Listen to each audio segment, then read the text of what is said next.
Salut à tous, c'est un plaisir de vous retrouver pour un nouveau numéro d'Auto Hebdo. Attachez vos ceintures, c'est parti.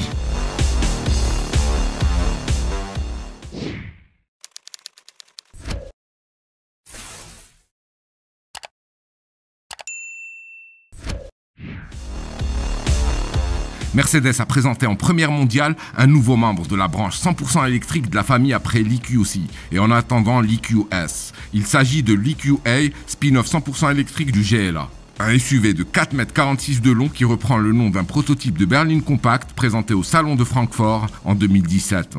Ses lignes épurées, sa calandre pleine ou encore ses signatures lumineuses avant et arrière très travaillées ne manquent pas d'originalité, à l'inverse de sa présentation intérieure calquée sur celle du GLA, ce qui est loin d'être un reproche. Enfin, côté salle des machines, l'EQA débute sa carrière au printemps prochain avec un électromoteur de 190 chevaux et 375 Nm et une batterie d'une capacité de 66,5 kW. Il est crédité d'une autonomie de 426 km en cycle WLTP.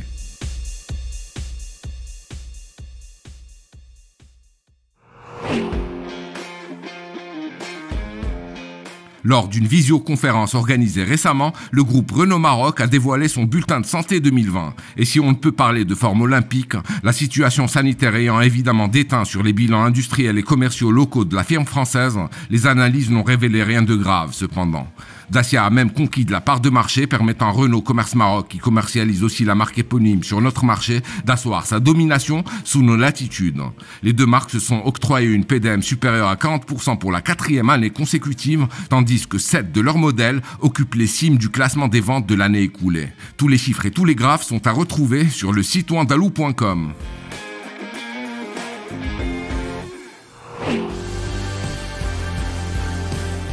La liste des 7 finalistes de l'édition 2021 du Trophée européen de la voiture de l'année ou ICOTY a été dévoilée récemment. Les rescapés parmi les 29 nouveautés de 2020 qui étaient en lice pour ce titre ô combien prestigieux sont la Citroën C4, le Cupra Formentor, la Fiat 500e, le Land Rover Defender, la Skoda Octavia, la Toyota Yaris et la Volkswagen ID.3. L'identité du successeur de la Peugeot 208, sacré ICOTY 2020, sera révélée le 1er mars prochain.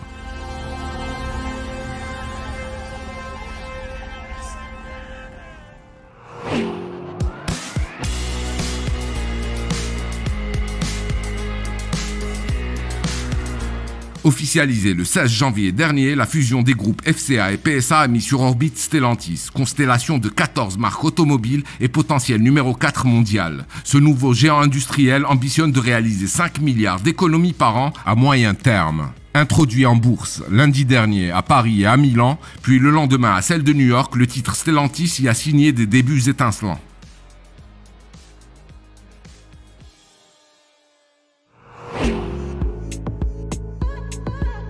La crise? Quelle crise? Pour Kia Maroc, cette année de tous les défis qu'aura été 2020 a été synonyme de croissance des ventes, de conquête.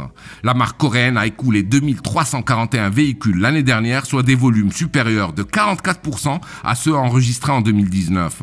Pour 2021, le top management de Kia Maroc compte poursuivre le déploiement de sa stratégie de développement.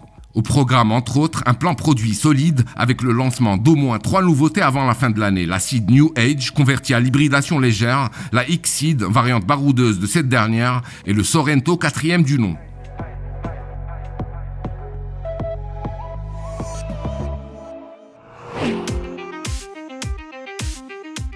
La division américaine de Jeep a levé le voile récemment sur la 5e génération d'une légende, le Grand Cherokee. Et c'est une variante 7 places inédite du grand SUV de la firme de Toledo, baptisé Grand Cherokee L, qui a été envoyé en éclaireur. La déclinaison 5 places sera dévoilée plus tard dans l'année. Ce nouvel opus s'offre un look proche de ceux des grands commandeurs qui n'est vendu qu'en Chine et grands wagouneurs. À bord, la montée en gamme est spectaculaire, tandis que l'arsenal technologique explose. Plus d'infos sur wandaloo.com.